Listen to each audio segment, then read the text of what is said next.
Ayan po ang ayuda na nakuha natin sa Federation, tulong po ng Federation. Ayan. Ayan po. Ayan. At sino man yung nangangailangan din dyan, i-message nyo ako at tulungan ko kayong pumunta rito sa Lasal, sa kanilang opisina. At panghuli, anong masasabi mo sa ayuda ngayon? Ito ay napakalaking bagay sa pang-araw-araw.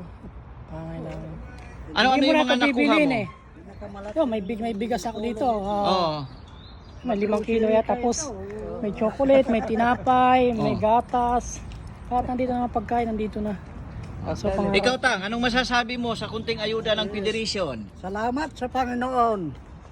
Nabigyan ako ng ito. Sino nakaiwan ng salamin?